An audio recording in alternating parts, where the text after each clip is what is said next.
Salve, galera, muito boa tarde, né, cara? Já falta pouquinho tempo aí, cara, pouquíssimas horas pra gente ter o jogo entre São Paulo e Botafogo no Morumbi. Vamos falar aqui um pouco sobre essa situação. Eu sou o Brownie e aqui é o canal Brownie Fogo, rapaziada. Tudo sobre Botafogo todos os dias. Valeu? Vamos lá. Se inscreve aqui no canal, deixa seu like, ativa o sininho pra você não perder absolutamente nenhuma novidade, beleza? Estou com a camisa da Zâmbia, rapaziada. Espero que vocês não sejam anti-Zâmbia, beleza? Para fazer esse pré-jogo aqui e comentar já algumas situações, beleza?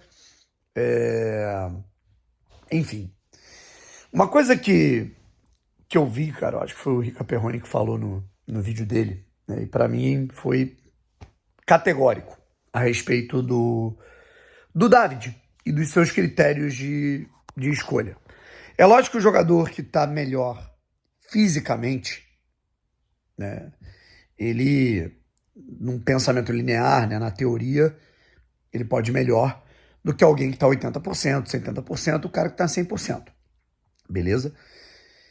Mas como abrir mão da técnica, do refino técnico, da qualidade de um atleta, mesmo que ele esteja 80%, 70%, num jogo, assim, de tamanha importância, sabe? O Danilo, beleza, porque a gente sabe que é uma situação, eu acho que o Danilo nem hoje joga, tá? Mas Montoro, pô, o Montoro tava vomitando, tal, sabe? Até que ponto não valia ter colocado o Montoro em campo, né? Aí pega todo mundo que tava na data FIFA. Você pega o Vitinho, ficou no banco. Você pega o Savarino, entrou só no segundo tempo. Quando você abre mão, né, dos seus principais jogadores de refino técnico, mas eles não treinaram durante toda a semana. O David parece que ele valoriza muito isso, né? Tem uma semana cheia de trabalho. O cara treinou 5 vezes, o outro 4. O cara que treinou 5 vai pro jogo. Mesmo que ele seja muito pior do que o cara que treinou 4. Sabe? E eu acho isso, assim, de um protocolo, de uma burocracia que prejudica ele, né? Assim, mas fulano treinou tal, beleza, mas o Jefinho, por exemplo, no primeiro jogo em que ele foi reserva e o Arthur foi o titular, ele tava jogando pior que o Arthur? Não. Mas aí ele treinou menos, sabe? Aí você abriu mão de Montoro e Savarino. Montoro é um dos melhores jogadores sub-20 do mundo. Do mundo. Mas ele tava vomitando. Paciência. Paciência. Desculpa, cara. Dá um Dramin pra ele e depois ele vomita até o esôfago dele. Desculpa. Assim, você não pode abrir mão de um dos melhores meio-campistas sub-20 do mundo no jogo mais importante da temporada, no jogo que vale a sua temporada, não vale mais, que acabou, né? Porque ele tá vomitando, que ele tá enjoadinho, sabe? Mas o Savarino não tá 100% porque ele entrou em campo pela Venezuela 2 dias antes. Ele entrou no segundo tempo, né? Não começou como titular. O Vitinho já até entende, né? Que ele foi titular 60 minutos a mais de 4 mil metros de altitude. Não é o caso do Savarino, cara. Como é que o Savarino é reserva do Tuco Correia? Sabe? É muito difícil, sabe? É muito difícil. E outra parada que eu acho interessante de se falar. A gente tá vendo 2 moleques se destacando bastante, né?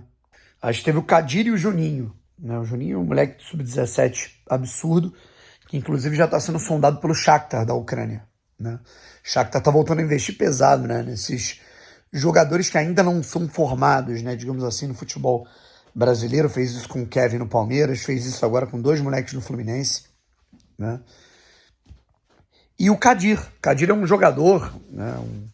É um atacante panamenho, né, do Botafogo, que ele marcou um golaço contra o Flamengo, mostrou muita personalidade. O grande problema a gente já tem uma defasagem na nossa base, né? O salto, digamos assim, você pega um jogador que sai do sub-20 do Flamengo para o profissional. Ele está muito mais pronto, e a gente não fala de parte técnica. É parte física, parte mental, é adaptação fisiológica para o jogo profissional. O atleta do Botafogo, ele parece que ele tem que passar por um outro estágio, o sub-20, depois o 23 e depois o profissional, sabe? E é por isso que o Botafogo, às vezes, ele vai buscar solução na base e não tem. Embora já esteja com jogadores interessantes, sabe? E aí também não vai adiantar todo jogador interessante, por exemplo, o Huguinho, né? Jogadores que têm qualidade, o Kaique. Porra, tem qualidade? Manda emprestado para outro lugar. Beleza, você tem que ter rodagem. É um moleque da base que tem qualidade, ele vai pra Bélgica, né? A base do Botafogo tá toda na Bélgica, no Molenbeek. Aí quando precisa não tem ninguém.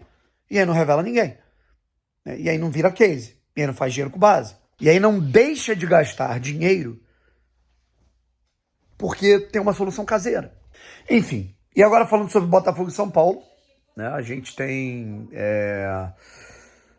enfim, uma incógnita na escalação, beleza? Neto no gol. A lateral direita com Vitinho, a zaga provavelmente Barbosa e Caio, lateral esquerda Telles, meio campo deve ser Marlon e Newton. Assim, a gente não sabe até que ponto como é que tá o Danilo, tá? Mais à frente, talvez Savarino, beleza? De um lado o Jefinho, do outro o Santos, e mais à frente o Cris Ramos, tá? É o meu palpite. Espero que Joaquim Correia não seja inventado hoje, beleza? Lembrando que o Arthur e o Arthur Cabral estão lesionados. Então, não jogam, tá?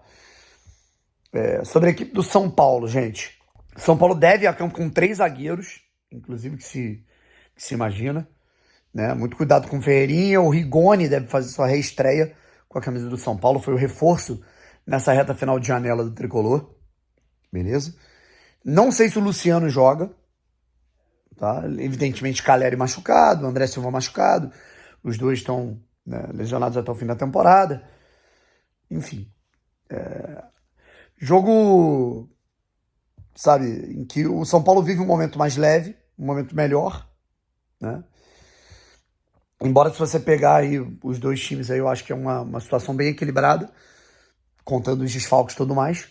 Mas assim, São Paulo vive um momento melhor, um momento de mais harmonia, beleza? E eu acho que o jogo pós-endenação é sempre uma resposta para o torcedor, daquilo que ele pode esperar para um próximo jogo. E os dois jogos são dificílimos, né? São Paulo no Morumbi e na quarta-feira o Botafogo pega o Mirassol, que tá atropelando todo mundo. Então assim, esses dois jogos vão ser muito decisivos para a gente entender como é que vai ser o clima do Botafogo nos próximos jogos. Vou colocar aqui embaixo, ó, provável escalação do Botafogo, do São Paulo e também a arbitragem. Um abraço e fui.